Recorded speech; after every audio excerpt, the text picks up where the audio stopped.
Welcome to my YouTube channel maths with Reena ma'am. आज हमारी average की 7th क्लास है। कल की क्लास में हमने एक होमवर्क क्वेश्चन दिया था। सबसे पहले हम वो क्वेश्चन देखते हैं। ये था हमारा कल की क्लास का होमवर्क क्वेश्चन। 2 और 22 के बीच की सभी विषम पूर्णांकों का औसत ज्ञात करो। तो 2 से 22 तक, तो 2 के बाद विषम है 3, 5, 7, 9 अप टू 21। देखो ये हमारी विषम संख्याएं बन गई। तो 2 से 21 तक की टोटल कितनी विषम संख्याएं बनती हैं? तो 2 से 22 तक कितनी बनेगी? 22 माइनस 2/2, तो 20/2 कितनी बन जाएंगी टोटल है। तो यहाँ पे हमारे पास n क्या आ गया? 10, a है 3 और d है 2। तो हमें SN निकालना है। सबसे पहले हमारा औसत का फॉर्मूला वही होता है, सम बटा n, यही हमारी एवरेज होती है ना। तो सब इसके लिए हमें क्या चाहिए? सम चाहिए। और ये एक हमारे पास एपी है, तो एपी का सम हमने पीछे सीखा है नंबर सिस्टम में। क्या होता है? SN क्या होता है? AN/2 into 2A plus n-1 into D. ये हमारा SN का फॉर्मूला होता है। तो n यहाँ पे क्या है? 10, तो 10/2 5, 2A, A 3 तो 6 प्लस n 10 तो 9 और d 2 तो 18, 9 दूनी 18, तो 5 गुणा 6 और 18 24, तो 24 पंजे 120, तो 120 बटा n कितना है? 10। तो यहाँ पे एवरेज क्या आ गई? 12। यही हमसे पूछा था कि 2 से 22 के बीच की सभी विषम पूर्णांकों का औसत ज्ञात करो। तो हमारी विषम पूर्णांकों का औसत आ गया 12। देखो अगर आपको एपी का फॉर्मूला भी याद नहीं है तो ज्यादा नंबर्स नहीं है, 10 ही नंबर है। आप इनको ऐड करके फिर उसको टोटल नंबर से भाग दे दो तो हमारी एवरेज आ जाएगी। यहाँ पे हमें SN का फॉर्मूला याद था, हमने ये लगा दिया जिससे जल्दी उसका सम आ गया है ना। तो हमारा आंसर आ गया 12। आज की क्लास का हमारा फर्स्ट क्वेश्चन, A, B और C का औसत वजन 45 kg है। तो A plus B plus C का औसत कितना दे दिया? 45। अभी हम कुल वजन नहीं निकाल रहे, सिर्फ औसत लिख रहे हैं, ठीक है। यदि A और B का औसत वजन, तो A और B का औसत कितना है? 40 kg। B और C का औसत वजन, B और C का औसत वजन कितना है? 43 kg। तब हमसे क्या पूछ लिया? B का वजन क्या है। तो यहाँ पे देखिए कुल वजन निकालने के लिए 3 से गुणा कर देंगे, यहाँ पे कुल वजन निकालने के लिए 2 से, यहाँ से 2 से, तो 3 पंजे 15, 1 3 चौके 12 और 1 13, तो टोटल वजन आ गया 135। तीनों का टोटल वजन आ गया 135। यहाँ पे देखिए A प्लस B तो कितना आ गया? 80, B प्लस C तो कितना आ गया? 86। तो यहाँ पे टोटल वजन कितना आ गया? 166। ये देखिए तीनों का वजन तो है 135, यहाँ पे भी B है और यहाँ पे भी B है, यानी कि B 2 बार है, 2 भी ऐड है, तो एक भी ये वाला सम इसमें से घटा देंगे तो एक B की वैल्यू आ जाएगी। तो 166 माइनस 135 कितना आ गया? 31। तो B की वैल्यू क्या आ गई? 31।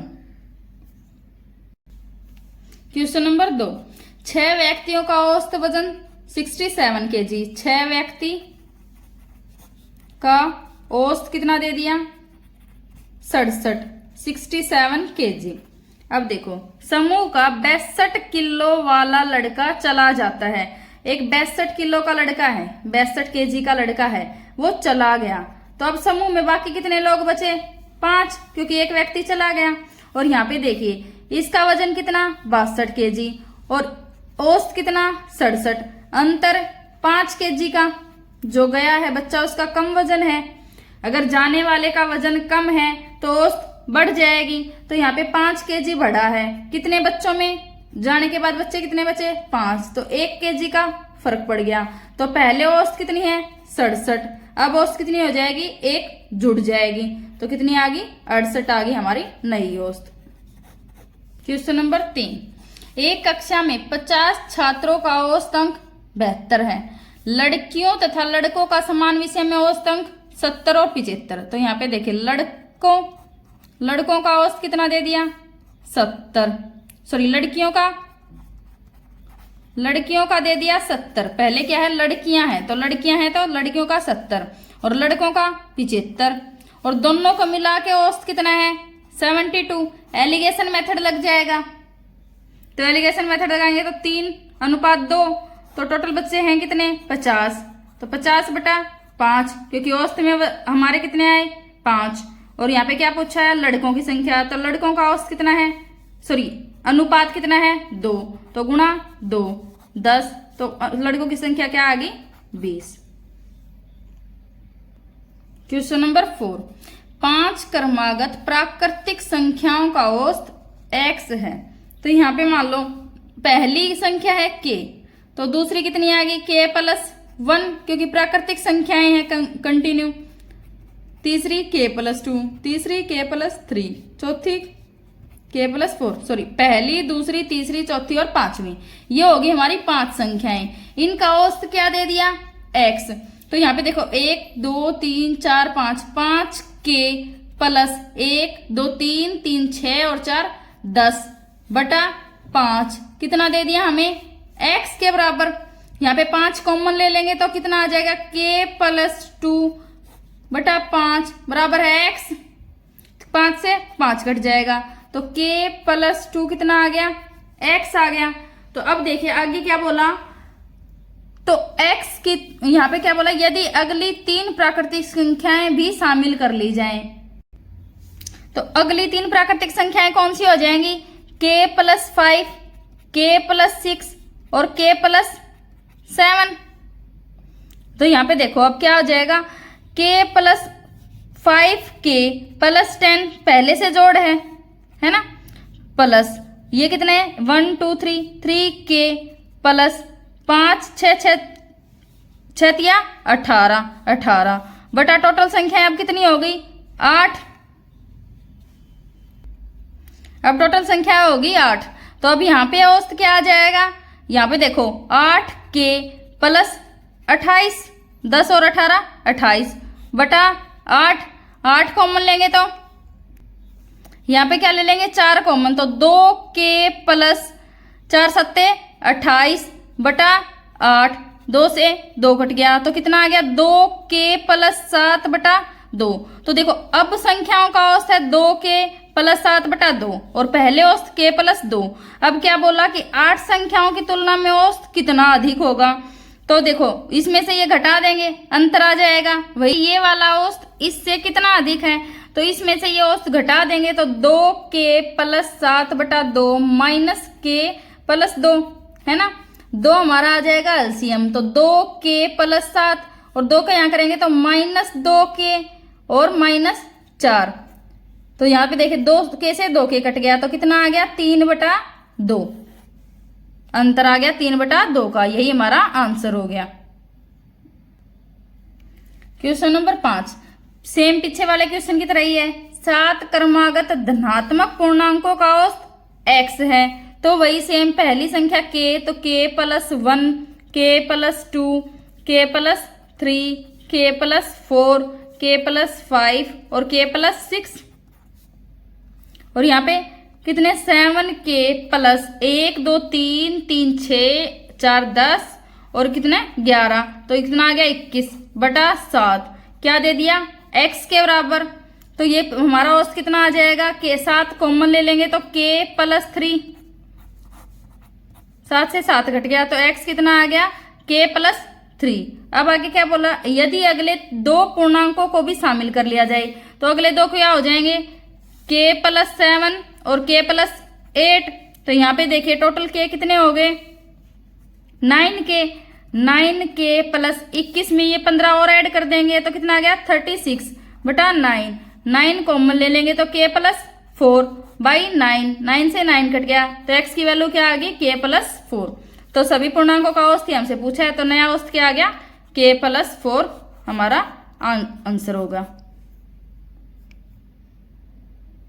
क्वेश्चन नंबर 7 एक कार्यशाला में सभी मजदूरों की औसत आय 8,000 रुपए है, जिसमें 7 मजदूरों की औसत आय 9,000 रुपए है। देखो 7 मजदूरों की आय क्या दे दी 9,000 और अन्य की औसत क्या दे दी, अन्य 6000, और सबको मिला के औसत यहाँ पे कितनी दे रखी है, 8000।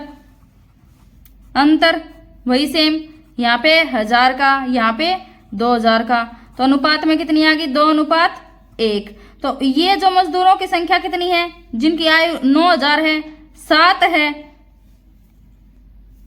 सॉरी यहाँ पे क्या है 7000, तो यहाँ पे भी क्या लिखेंगे, 7000 लिखेंगे। ठीक है, तो यहाँ पे भी अंतर क्या आ जाएगा, 1000 का, तो कितना आ गया, 1:1। तो 1:1, 1 अनुपात के बदले वैल्यू कितनी दे रखी है, 7 मजदूर, तो दूसरी भी कितने आ जाएंगे, 7 मजदूर। तो टोटल मजदूर अब कितने आ गए, 7 + 7, टोटल मजदूर आ गए 14 मजदूर। ये आ गया हमारा आंसर। क्वेश्चन नंबर 8, किसी बल्लेबाज का 40 पारियों का औसत 50 रन, 40 पारी हैं और औसत कितना दे दिया, औसत 50, तो कुल रन उसके कितने हो जाएंगे, कुल रन 40 × 50 कितने हो गए, 2000 रन, है ना। और अब आगे क्या दे दिया कि बल्लेबाज का अधिकतम स्कोर न्यूनतम स्कोर से 172 रन अधिक है। मान लो अधिकतम है x और न्यूनतम है y, तो कितना दे दिया, 172। x - y यहाँ पे कितना दे दिया, 172। और यहाँ पे देखो, अगर यदि इन दोनों पारियों को निकाल दिया जाए, यानी कि 2 पारी निकाल दी, अधिकतम और न्यूनतम वाली 2 पारी निकाल दी, तो टोटल पारी कितनी बची, 38। और यहाँ पे औसत भी कितना हो गया, 48, 6 कितना आ जाएगा, 1824। तो अब यहाँ देखिए, यहाँ पे इन दोनों का अंतर कितना आ गया, 2 संख्याएं हटाई तो अंतर कितना आ गया, 2000 - 1824, तो कितना आ गया, 76 अंक, 176 का।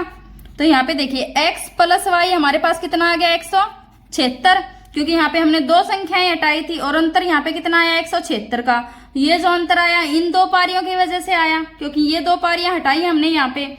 तो x + y 176, x - y 172 cut जाएगा, तो 2x = 8, 4, 348। तो x की वैल्यू हमारे पास क्या आ गई, 174, 174। और y की वैल्यू क्या आ जाएगी फिर, x - y हमारे पास क्या है, 172, और x की वैल्यू आ गई 174 - y = 172, तो y की वैल्यू क्या आ गई, 2। अब हमसे क्या पूछा है, बल्लेबाज का अधिकतम स्कोर ज्ञात करें, तो अधिकतम स्कोर है 174, जो x की वैल्यू आ गई, तो हमारा आंसर आ गया 174। क्वेश्चन नंबर 9, पति पत्नी और उनके बच्चे की औसत आयु 3 वर्ष पूर्व 27 वर्ष थी। देखो 3 वर्ष पूर्व 27 थी, तो अब कितनी है, 30 है, 3 जोड़ देंगे तो वर्तमान का ही निकाल लेंगे कि पति + पत्नी + बच्चा, वर्तमान में आयु कितनी है, 30 × 3 90 वर्ष, है ना। 3 वर्ष पहले की आयु दे रखी है 27 वर्ष, तो हम पहले के निकालने की बजाय अब की निकाल लेंगे, तो अब की कितनी आ गई, 90 वर्ष। तो अब देखिए क्या बोला, पत्नी और बच्चे की औसत आयु 5 वर्ष पूर्व, तो 5 वर्ष पूर्व है तो वर्तमान की निकाल लेंगे, पत्नी और प्लस बच्चे की आयु। 5 वर्ष पूर्व 20 है तो वर्तमान में कितनी है, 25, 25 × 2 50, तो पति की वर्तमान आयु क्या आ जाएगी, 90 - 50 कितनी आ गई, 40 वर्ष। देखो चाहे पूर्व में दी हो चाहे भविष्य में दी हो, हम वर्तमान का ही निकालेंगे। यहाँ पे 3 वर्ष पूर्व दी है तो इसमें जोड़ दिया, 5 वर्ष पूर्व दी थी तो यहाँ पे सीधा 5 जोड़ दिया, ठीक है।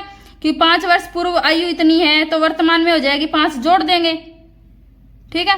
तो हम वर्तमान का ही निकालेंगे, ये भी वर्तमान की और ये भी वर्तमान की। पति पत्नी और बच्चे की आ गई 90 और पत्नी और बच्चे की आ गई 50, तो पति की कितनी आ जाएगी, 40 वर्ष, हमारा आंसर आ गया। क्वेश्चन नंबर 10, यदि x और y तथा y और z के औसत का अंतर, तो x + y/2 minus y + z/2 कितना दे दिया, 12। सोल्व कर लेंगे, 2 आ गया, x + y - y + z बराबर है 12। तो y से y कट गया, x प्लस z बटा 2 बराबर कितना आ गया 12। और क्या पूछा था, x और y के बीच का अंतर क्या है। तो यहाँ पे देखिए x प्लस z कितना दे दिया 12, x प्लस z कितनी आ जाएगी अब हमारे पास 24। सॉरी यहाँ पे ये भी तो माइनस में होएगा, z भी यहाँ पे माइनस में हो जाएगा क्योंकि ये बाहर माइनस है, तो ये भी माइनस का और ये भी माइनस का। तो x माइनस z बटा 2 कितना आ गया 12, और इनके अंतर पूछा है तो x माइनस z कितना आ गया 24। हमारा आंसर आ गया यहाँ पे 24। क्वेश्चन नंबर 11, सेट ए में 27, 28, 30 और 33 पूर्णांक है। तो 27 प्लस 28 प्लस 30 प्लस 33 है ना, पूर्णांक है। यदि पूर्णांक x को सेट में शामिल किया जाता है तो सेट ए का औसत में 30% की वृद्धि हो जाती है। अगर औसत में 30% की वृद्धि होती है तो टोटल में भी 30% की वृद्धि होएगी। तो सबसे पहले हम टोटल निकाल लेंगे, तो टोटल निकालेंगे तो 27 और 33 60 और 30 90 और 28 कितना आ गया यहाँ पे हमारा, कितना आ गया 118। तो यहाँ पे कुल योग आ गया चार संख्याओं का 118, और औसत में वृद्धि कितनी है 30% की, तो टोटल में भी 30% की वृद्धि हो जाएगी। तो 130 हो गया, 0 से 0 कट गया। इनके गुणा करेंगे, दोनों की गुणा करेंगे तो आ गया 1534 बटा 10। तो कितना आ गया 153.4। तो पहले औसत योग था 118, अब हो गया 153.4। तो नई जो संख्या शामिल हुई है उसका कितना आ गया 154 माइनस 118। तो 0.4 पहले रह जाएगा। 153 में से 118 घटा देंगे, 13 में से 8 गया 5, 4 में से 1 गया 3, तो कितना आ गया 35.4। तो नई संख्या कौन सी है, जो k शामिल किया है तो k की वैल्यू आ गई 35.4। ये हमारा आंसर हो गया। तो हमारा आंसर आ गया 35.4। क्वेश्चन नंबर 12, 35 बच्चों की एक कक्षा में औसत अंक 35 हैं। यदि 35 अंक प्राप्त करने वाले एक विद्यार्थी के अंक गलती से 65 लिखे गए, कक्षा का सही औसत क्या है। ये क्वेश्चन आपके लिए होमवर्क क्वेश्चन है, इसको आप खुद करके देखिए, इसको हम कल की क्लास में करेंगे।